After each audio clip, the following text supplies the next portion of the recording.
మంగళవారం పెట్టుకో, ఇది ఇప్పుడు ఆగేది కాదు. అందరికీ రాష్ట్రం మొత్తం పేదవాడు 7 కోటీశ్వరుడు వచ్చేది రేషన్ కార్డు అన్నాడు కదా.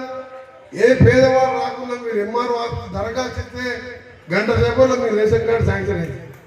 అట్లా 40 లక్షల టార్గెట్ పెట్టుకున్నాం మేము. 40 లక్షల టార్గెట్. దానికి తోడు సన్న బియ్యం ఇవ్వాలని, దొడ్డు బియ్యం ఇస్తే బయట అమ్ముకుంటున్నారు, బయట కొనుక్కొచ్చుకుంటున్నారు.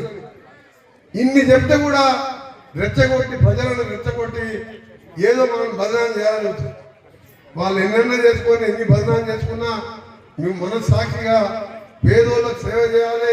సోనియమ్మ ఇచ్చిన ఇందిరా తెలంగాణ రాష్ట్రంలో పేదోళ్ళు బాగుంటారని తెలియజేసుకుంటూ